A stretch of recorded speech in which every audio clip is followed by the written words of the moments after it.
अस्सलाम वालेकुम दोस्तों, मेरा नाम मोहम्मद सनाउल्लाह है और आप देख रहे हैं उर्दू टेक क्लब। तो दोस्तों, अब सबसे पहले मैं आपसे माज़रत करूंगा कि मैं आप लोगों के लिए नई वीडियो टाइम पे नहीं ले आ सका। मैं कुछ शादियों के अंदर और कुछ पर्सनल मजबूरियों के तहत टाइम पे आपके लिए वीडियो नहीं ले आ सका। तो आज मैं आपके लिए वीडियो लेकर आया हूं जिसके अंदर मैं बात करूंगा कैसे आप अपने विंडोज़ के अंदर या किसी भी ऑपरेटिंग सिस्टम के अंदर एक और ऑपरेटिंग सिस्टम या एक और विंडोज़ को चला सकते हैं। फॉर एग्जांपल, जिस तरह मैं विंडोज़ 10 इस वक्त चला रहा हूँ और अगर मुझे विंडोज़ 7 चाहिए होगी तो मैं वर्चुअल मशीन को चला के अपने कंप्यूटर के अंदर विंडोज़ 10 के अंदर ही विंडोज़ 7 को चला सकूँगा और मैं उसे ईज़िली डायरेक्टली विंडोज़ 10 से एक्सेस भी कर सकूँगा।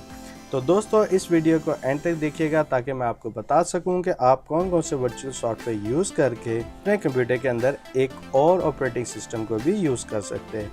इस वीडियो को एंड तक देखिएगा, इस वीडियो को लाइक करें, चैनल को सब्सक्राइब करें। मुझे आप लोगों की हेल्प की, आपके सब्सक्राइब की शदीद ज़रूरत है। दोस्तों, मिलते हैं इस इंट्रो के बाद।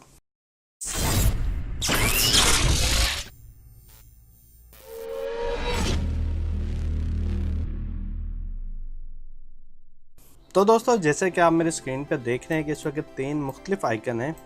एक का नाम है ओरेकल VM वर्चुअल बॉक्स, दूसरे का नाम है VMware वर्कस्टेशन प्रो, तीसरे का नाम है VM वर्कस्टेशन 14 प्लेयर जो आपका फ्री है कि आप ऑलरेडी बनी हुई वर्चुअल मशीन को चलाने के लिए, ऑपरेटिंग सिस्टम को चलाने के लिए आप प्लेयर यूज़ कर सकते हैं। ये आपको फ्री मिल जाएगा। ये आपका पेड वर्जन है और जो आपका ओरेकल VM वर्चुअल बॉक्स है ये आपका फ्री है, ओपन सोर्स है। आप किसी भी सिस्टम पे डाउनलोड करके इसे यूज़ कर सकते हैं। ये वीडियो मल्टीपल पार्ट्स के अंदर होगी। आज का जो पार्ट है, पार्ट नंबर 1 है, वो हम बात करेंगे VMware वर्कस्टेशन प्रो की। इस पे बात करने की वजह यह है कि ये इस वक्त सबसे ज़्यादा पॉपुलर सॉफ्टवेयर है और ये सबसे ज़्यादा यूज़ होता है आपकी वर्चुअल मशीन को यूज़ करने के लिए। जैसे आप विंडोज़ के अंदर विंडोज़ 7, विंडोज़ 10 या कोई भी आप यूज़ करना चाहते हो ऑपरेटिंग सिस्टम, इवन कि आपकी लाइनक्स हो जाए, आपका एंड्रॉयड हो जाए, आप इसके थ्रू इजीली यूज़ कर सकते हैं।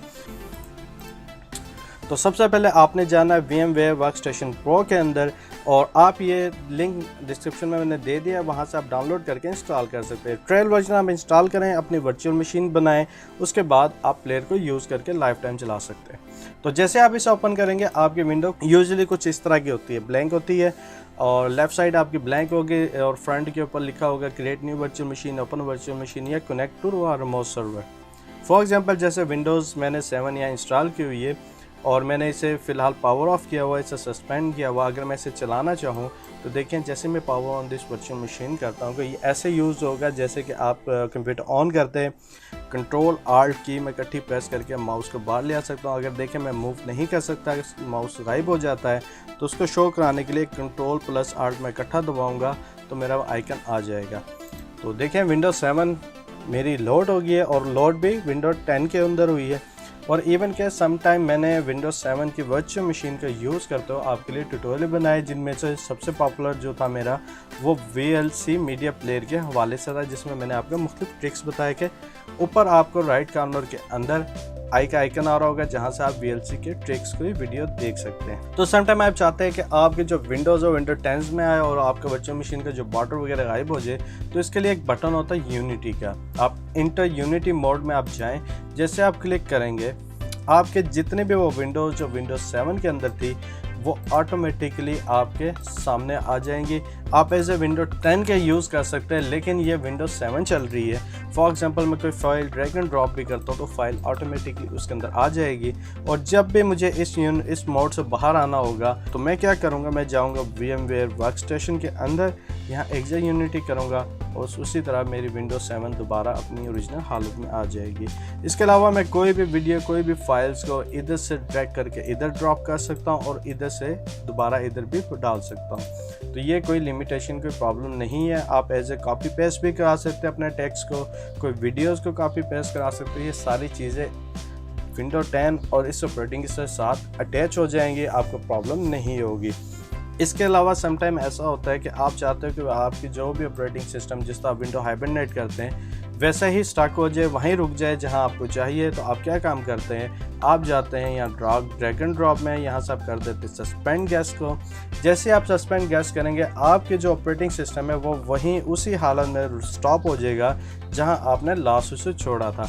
अगर आप दोबारा से रिज्यूम कर देंगे, मैंने इसके रिज्यूम पे प्रेस करा है, ये ज़्यादा से ज़्यादा 1 मिनट से कम टाइम के अंदर आपके विंडोज़ को या आपके ऑपरेटिंग सिस्टम को वहीं से चला देगा जहां आपने स्टॉप किया था। देखें मेरा एग्जैक्टली वहीं से स्टार्ट हो गया जहां मैंने स्टॉप किया था। इसके अलावा ड्रैग एंड ड्रॉप के अंदर आप इसको गैस को शट डाउन कर सकते हैं, यानी कि ऑपरेटिंग सिस्टम को बंद करना चाहें वो कर सकते हैं, रीस्टार्ट कर सकते हैं, डायरेक्ट पावर ऑफ कर सकते हैं। जैसे कि आप प्लग निकाल लें तो समझ लो यही कंसेप्ट इधर काम करेगा। आप उसे रीसेट कर सकते हैं, यानी कि ये रीसेट की कमांड भेज देगा और उसे वो रीसेट कर देगा।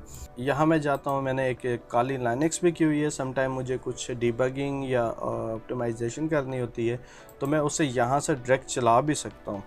तो नेक्स्ट वीडियो में आपको बताऊंगा कैसे आप विंडोज 7 इंस्टॉल कर सकते हैं। तो पार्ट 3 बना के मैं आपको लाइनक्स वगैरह की इंस्टॉलेशन भी बता दूंगा। तो मैं रिकमेंड करूंगा आप सारे पार्ट्स को देखें। वो देखने की वजह यह है कि ताकि आपको आइडिया हो जाए कि कैसे आप बहुत से काम विंडोज 10 के अंदर बैठ के विंडोज 7 के थ्रू या अपने लाइनक्स के थ्रू यूज़ कर सकते हैं। समटाइम कुछ एप्लीकेशन या कुछ सॉफ्टवेयर ऐसे होते हैं जो विंडोज 10 पे नहीं चलते, आपको शदीद ज़रूरत होती है कि उसे चलाने के लिए, और आप विंडोज 7 का कोई कंप्यूटर या लैपटॉप अपने पास नहीं पाते, तो उस सूरत के अंदर आप एक वर्चुअल मशीन इंस्टॉल करें और विंडोज 7 उस पर इंस्टॉल करके अपना काम चला लें। अक्सर मैं जो बहुत से सॉफ्टवेयर यूटिलिटीज़ जो है मैं विंडोज़ वर्चुअल मशीन में टेस्ट करता हूं। अगर उसके अंदर कोई वायरस या कोई ऐसी प्रॉब्लम है जो मुझे डाउट हो कि वो मेरे सिस्टम की सेटिंग्स को छेड़ सकती है, तो मैं वर्चुअल मशीन के अंदर यूज़ करता हूं, और जब देखता हूं कि ऐसी कोई चेंजेस नहीं आई तो फिर मैं अपने कंप्यूटर के अंदर इंस्टॉल करता हूं, जिसकी वजह से बहुत से हैकिंग अटैम्प्ट, रैनसमवेयर से, बहुत से जो वायरस अटैक्स हैं मैं महफूज रह चुका हूँ। अब देखें यहाँ मैंने काली लाइनक्स ओपन कर ली है। उम्मीद है कि ये वीडियो आपको पसंद आएगी। पार्ट 2 के साथ मैं हाजिर हूँगा, जिसके अंदर मैं आपको वर्चुअल मशीन बनाना सिखाऊंगा, और उम्मीद है कि आपको वो पसंद आएगी। तो दोस्तों मिलते हैं पार्ट 2 के साथ, जब तक के लिए इजाज़त दीजिए। अल्लाह हाफिज़।